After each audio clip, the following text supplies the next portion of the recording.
There's a lot of exciting cards coming up in Marvel Snap, and in this video, we're taking a look at all of the data mines about the next cards coming up in the next 2 seasons, including the card that I think is going to be the next big bad, which is going to remain permanently at Series 5, and it's going to change a lot of what we do in Marvel Snap. So you've already see what are the most exciting new cards coming up in Marvel Snap. Then you know what to do, Valley Club. Find that like button. Let's go snap it. ValleyFlyin.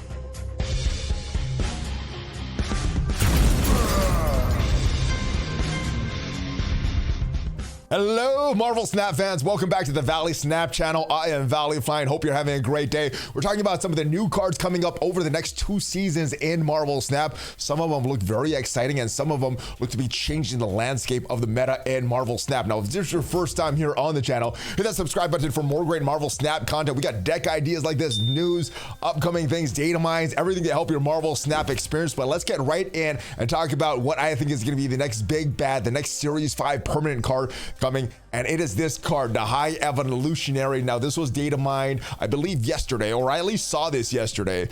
Now, this is slated to be released on March 23rd, at least according to the data mine. So this is not coming in the next season, but the season after that is when we're going to get this game-changing card, the High Evolutionary. Now, why is this so game-changing? Well, if we look at the description here, at the start of the game, unlock the secret ability of all your cards with no abilities. So all these cards that you would put in a Patriot deck, well, this card is going to change all of them. So you wouldn't use this in conjunction with a Patriot, and I'm not sure if this is going to totally kill the Patriot decks, or they're still going to have some value. I think they're still going to have some value though. But let's take a look at all the cards with no abilities in the game right now. First one is Wasp, which is a 0/1 card, and an evolved Wasp is going to have the on reveal ability, afflicting 2 enemy cards, random enemy cards here with -1 power. So basically, for 0 cost, you're adding 1 power to your side of the board, negating 2 power from their side of the board. So basically giving 3 power across the board, across the entire board with this 0 cost card. So Wasp is a very good card. Now, if we look at these cards, we have a 0, 1, 2, 3, 4, 5, 6 cost card. Well, I think in the beginning, a lot of people are going to try all of these cards in the same deck, but I think eventually we're going to be using them in different decks and having combo decks just with a High Evolutionary and a few of these cards, because a few of these cards do stand out and can make some other archetypes even stronger. I'm really liking this card. All right, Misty Knight, an evolved Misty Knight is still going to be a 1/2 card, so it's a 1 cost card, and it has this ability. When you end a turn with unspent energy, give another friendly card here +1 power. So it's only going to be at that location with Misty Knight, and I believe this is the ongoing ability. It doesn't say it here, but it seems like it'd be pretty weak if it's not an ongoing ability. The Hulk one does say ongoing, so maybe it's just this turn, not sure, or the turn that you use her. All right, the other thing, Evolves Shocker. The next one is a 2/3 cost card, and on reveal, you're gonna be the leftmost card in your hand, -1 cost. So kind of a ramping card, like a different version of Psylocke. You would, kind of a combination of Psylocke and Nakia, where it's only afflicting certain cards based on where their location are in your hand. And you're also giving it a -1 cost, so it's going to be costing 1 less. You could get out some of these higher cost cards a turn earlier.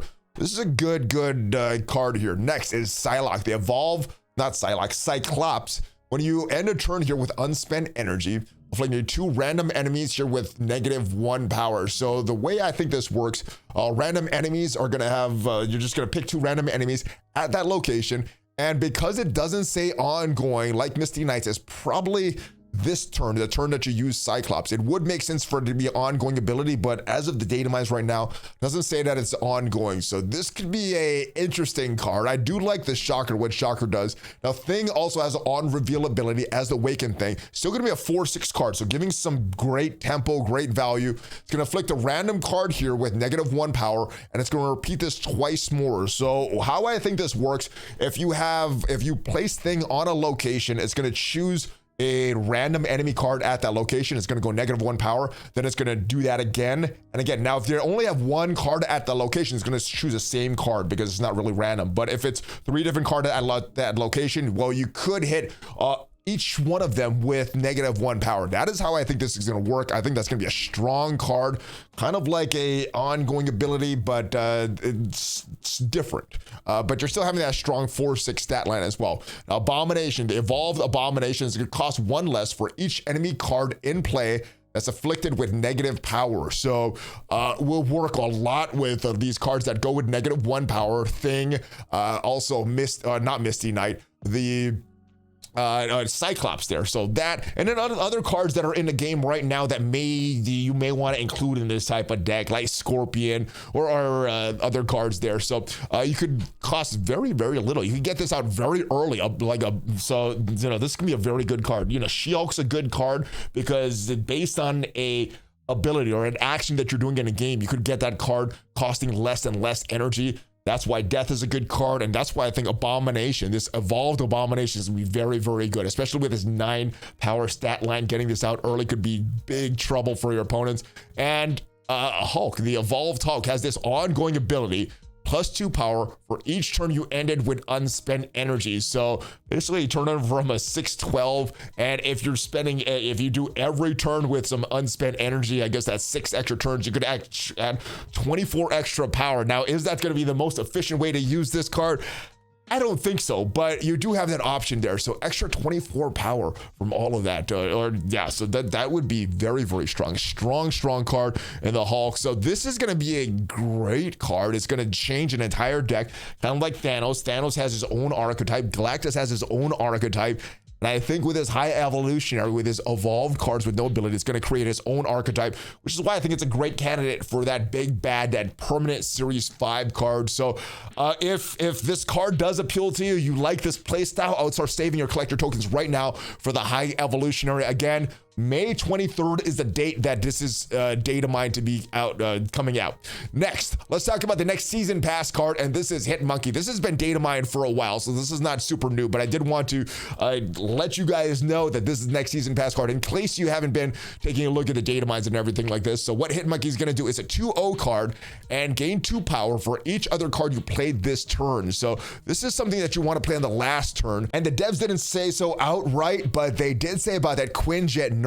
They have some other cards upcoming that 0-cost cards, having abundance of 0-cost cards would make it very unfair, and I think they're talking about HitMonkey here. So if you're playing a lot of 0-cost cards, it could be bad for your opponents. So I think they're trying to manage the power that you get from this HitMonkey. So it looks to be a good card. I don't know if it's going to be meta changing as big an impact as Surfer or Zabu, but should be a very, very good card in the right decks and a fun card to try to ramp up. Next card, and I thought this was a meme. I've never heard of Jeff, the baby land shark, but this has been out for a while, so I guess it's not a joke. These data mines have been here for a while, and it actually has a card there. So you can move this once. Nothing can stop you from moving this or playing this to any location. So kind of like a little better version of Nightcrawler. But yeah, it looks to be an interesting card. I don't know if I would get this for 6,000 tokens, but definitely when it comes down to the collectors, to the pool 3, this is a card that you may want to pick up, or just wait till you unlock this in the collection shop. I don't even know if I would spend 1,000 collector tokens on this one, unless there's something that I'm not seeing with this card. Next card is Shadow Guard, and this one is slated to be released on, or excuse me, Snow Guard. This one's slated to be released on April 18th. And actually, back to Jeff the Land Shark, April 11th is the date for this card, and HitMonkey slated to be released on May 2nd. So back to this Snow Guard here, guys. This one is slated for April 18th, and this one is a little interesting here. While this in your hand, this transform each turn into a hawk or a bear. We don't have what that hawk or bear is yet, so not sure exactly what this card is going to do, but you want to keep this in your hand. I'm assuming this hawk and bear stuff is something good, but very little that we know about this card as of now, but interesting card. I'm not sure what those hawk and bear would do, but it may be worth spending those tokens or not. But as of, I'm not seeing anything that makes it a instant day 1 6,000 collector tokens purchase for me. Next card is Stegron. This is slated to be released on April 25th, and what this does is has the on reveal ability, moving an enemy card from here to another location. So kind of like a delayed Juggernaut. So it's not happening on that turn, but you're moving a card at a different time. So this is a 4 cost card. So if you are still playing these Zabu decks, would work in a Zabu deck as a 3 cost card. I do like this card. I don't know if I want to spend 6,000 tokens on it, but maybe when it comes down to pool 4 or definitely pool 1, I would be looking to get this one. And that is for the next season with HitMonkey. Now the season that we talked about with the High Evolutionary has this card, the Nebula card, and this is slated to be released on May 2nd as a season pass card. In conjunction with the Guardians of the Galaxy movie. It's a 1/1 card, and I believe there were some different data mines of this card before, and of course all these data mines are subject to change before they actually go live in the game though. But what it's going to do, each turn your opponent doesn't play a card here, +2 power, except the turn that you play this. And I do like this for the synergy with the Guardians of the Galaxy. So you're kind of forcing your opponents to play at this location. If they don't, Nebula is going to get stronger and stronger. Now you would need to protect her. This is a 1 cost card. So if this gets too strong, you are at risk of Shang-Chi or obviously that Killmonger counter. Even an Electra counter can work with this. So this card does have some counters, but I think this is a fun card that you could add to some Guardians decks and maybe some other decks that I see a lot of possibilities with this card. This looks like a very fun card. All right, so Iron Lad is the next card in that season. May 9th is when this is expected to be released. And this is an interesting card here. On reveal, we're going to copy the text of your deck's top card. And there's no current way to know your deck's current top card. So this is a big risk here. 4/6 card.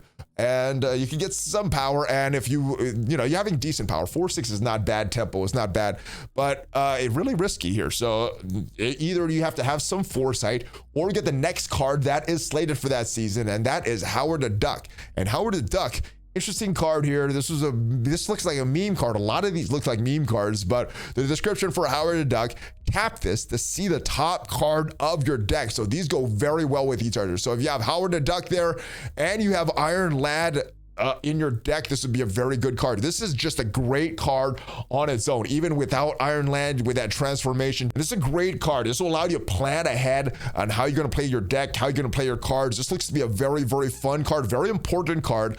And out of all these cards we talked about, I think this one may have the most impact other than that High Evolutionary.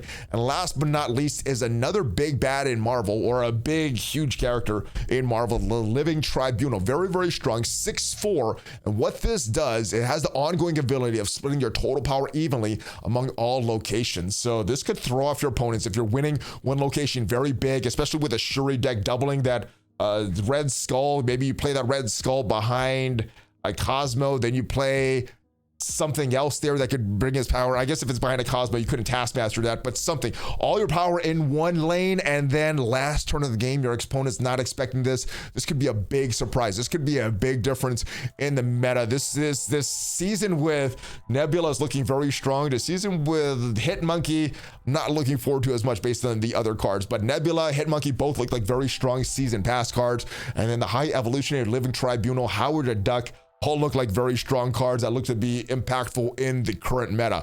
And that is it. That is what is coming up. I think that for me, the High Evolutionary is the card that I'm looking forward to the most, and I will start to save those 6,000 tokens for that card just to have some other use of Hulk, Misty Knight, and these other no ability cards. But let me know what you are looking forward to the most in all of these upcoming cards over the next few months, over the next few seasons. That is it though for this video. Hopefully you enjoyed it. Hopefully it gives you some insights so you can start planning some of your new decks and start planning how you're going to use your collector tokens over the next few months.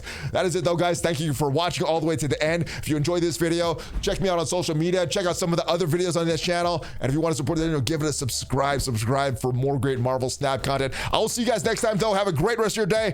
Hulk fist bump, ValleyFlyin out.